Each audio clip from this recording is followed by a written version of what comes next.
Okay, welcome. So our subject is about Math 122. So it is about engineering data analysis. So for our prelim for week module number 1, so we have here our objectives or outcome. So first we have discussed the principles of probability and statistics. And number 2 is solve problems involving fundamental principle of counting and permutation. So first, let's tackle about probability and statistics. So probability theory, a branch of mathematics concerned with the analysis of random phenomena. So the outcome of a random event cannot be determined before it occurs, but it may be one of several possible outcomes. The actual outcome is considered to be determined by chance. So giingon, ang probability is nag-analyze siya sa random nato na event. So dapat na siya possible outcomes. So the word probability has several meanings in ordinary conversation.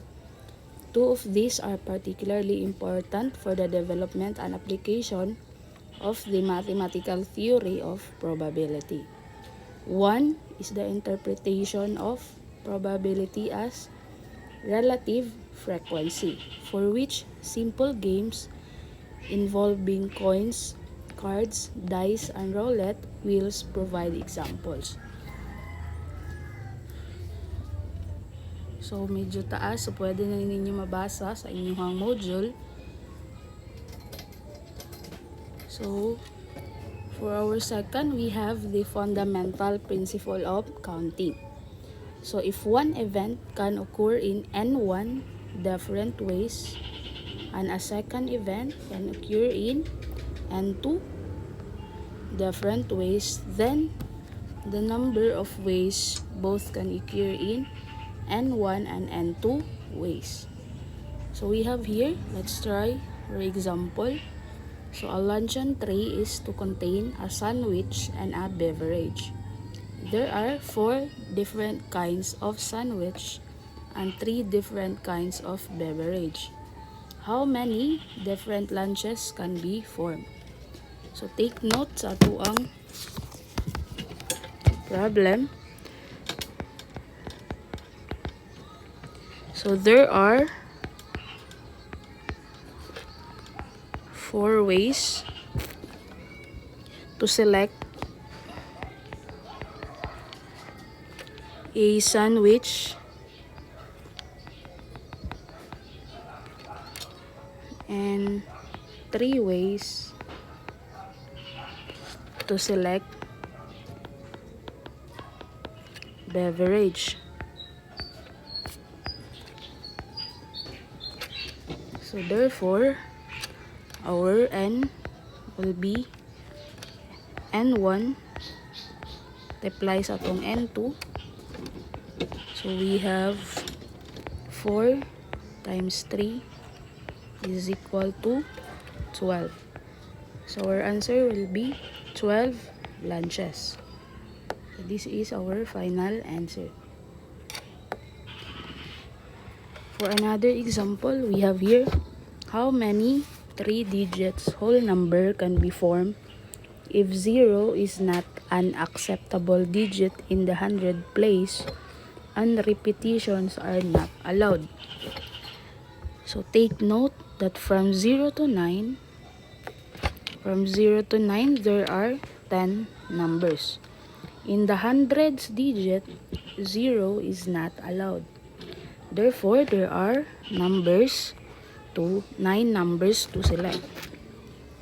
After using one number in the hundreds digit, there are 9 numbers left to select for the tens digit.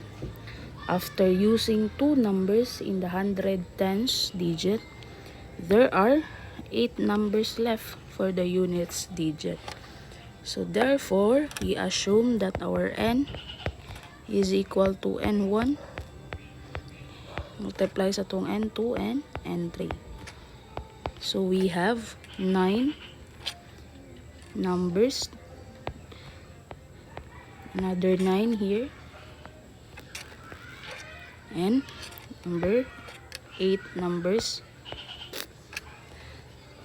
So there are 648 numbers can be formed if 0 is not an acceptable digit. So this is our final answer. So next, we have the next topic, we have permutation. So permutation is an arrangement of a set of objects with a specific pattern or order. So kaning permutation, so permutation of n things taken at a time. So we have here our formula. So NPR is equal to n factorial over n minus r factorial, or we have also NPN is equal to n factorial. So let's have an example para mas masabtan nato. So in how many ways can a painter arrange 3 of 10 paintings in 3 places in a row in a wall? So take note sa itong problem, they mentioned above that there is a specific pattern of arranging the 3 paintings.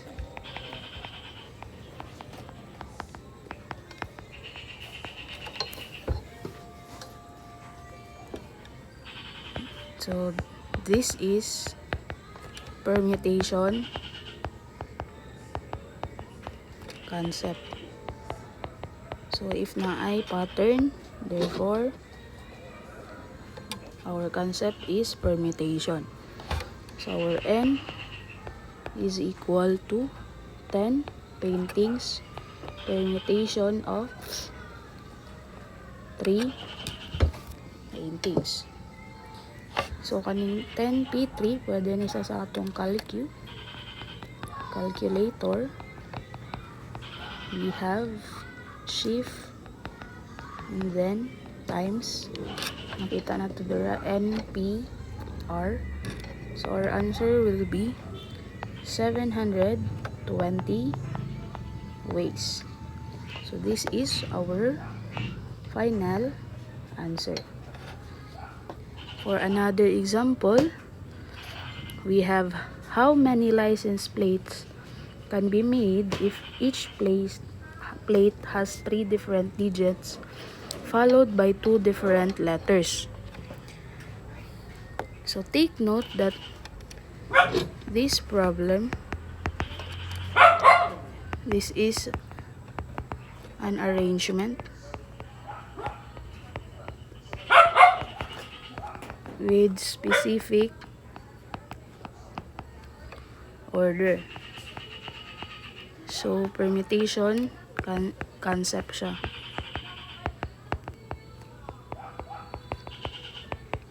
Ano man, because there are 10 digits. Nasa 10 digits from 0 to 9, while there are 26 letters.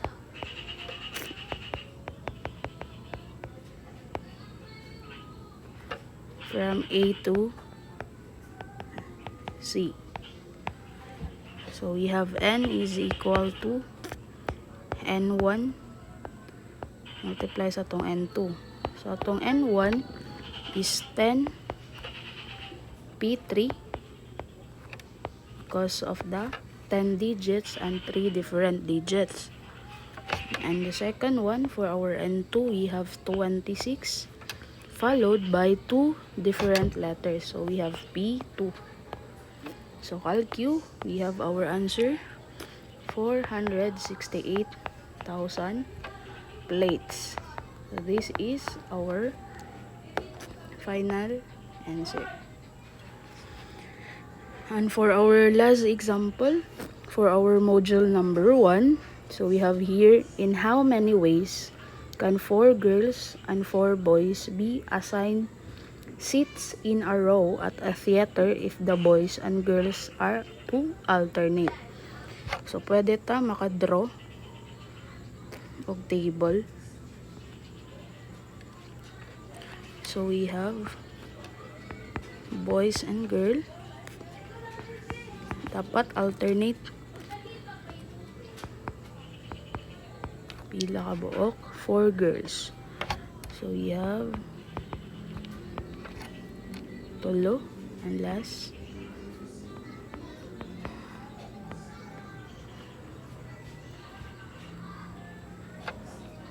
Three, 4, 5, 6, 7. So, 5, 6, 7. Lastly, we have boys, girl.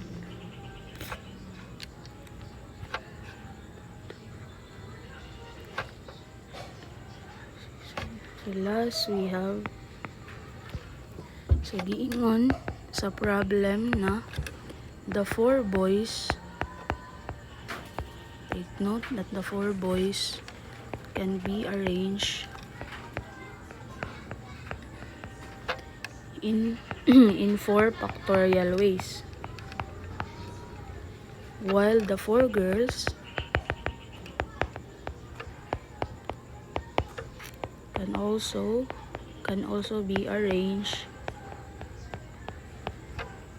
in 4 factorial ways. So alternate man sila. We have here 4 ways. So, as shown sa atuang gihimo na table, so there are 2 patterns. So, 2 patterns ang nakita na to sa atong table. We have here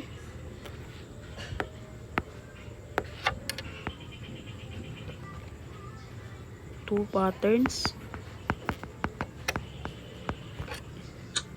So there are 2 patterns for the arrangement. So to solve for our n, we have n1 times n2 times n3. So 4 boys can be arranged in 4 factorial ways, and 4 girls can be arranged in 4 factorial ways times our 2 patterns. So our n will be, so in how many ways? So we have 1,152 ways. So this is our final answer. So I hope na nasabtan, and please answer your activity. So if you have any question, you can ask me sa Google Classroom. So that would be all. So thank you. God bless.